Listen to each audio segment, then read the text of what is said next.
এদিকে বিসিবি কর্তাদের বিরুদ্ধে দুর্নীতি আর অনিয়মের অভিযোগ এনেছেন ক্রিকেটার নুরুল হাসান সোহান। এর আগে ইমরুল কায়েস, রুবেল হোসেনরা ফেসবুকে সরব হলেও গণমাধ্যমে প্রথম মুখ খুললেন এই উইকেটরক্ষক ব্যাটার।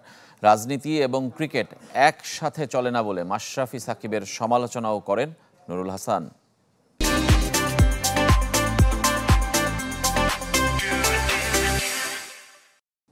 বিসিবির থেকে একটা বরাদ্দ থাকে মনে হয় ফার্স্ট ক্লাস ডিভিশন টিমের জন্য, তো 3 লাখ টাকা জার্সি বানানোর বা কোনো কিছু, এটা আমি নিজের চোখে দেখেছি। যেহেতু আমি ক্যাপ্টেন ছিলাম, আমাদের জার্সি বানানো হয়েছে অ্যারাউন্ড 80,000 কিছু দিয়ে 30 জন প্লেয়ারের জন্য।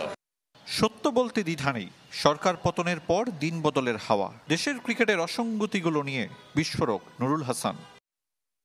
কোটা সংস্কার ইস্যুতে ছাত্র জনতার পাশে ছিলেন এই উইকেট কিপার ব্যাটার। এবার প্রশ্ন তুলেছেন বোর্ড কর্তাদের নিয়ে, যাদের কাছে ক্রিকেট মানে বাণিজ্য।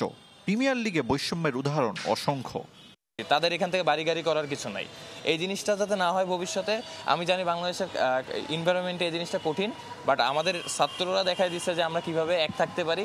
আর সব থেকে বড় জিনিস, একটা দেশ বলেন বা একটা স্পোর্টস বলেন বা বিসিবি বলেন, তখনই ভালো যাবে যখন 70 থেকে 80% মানুষ নিজের চিন্তা না করে আপনার ক্রিকেটের ভালো চিন্তা করবে, দেশের ভালো চিন্তা করবে।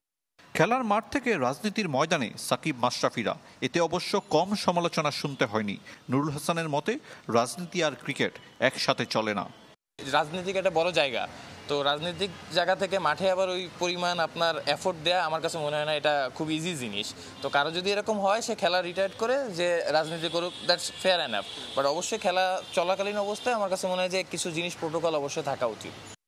সামাজিক যোগাযোগ মাধ্যমে রুবেল হোসেনের পোস্টে নীরবতা ভাঙার ইঙ্গিত দিয়েছিলেন নুরুল হাসান। অবশেষে বাকি সতীর্থরা পেল সাহসী হয়ে ওঠার বার্তা। আরিফুল ইসলাম, চ্যানেল 24, ঢাকা।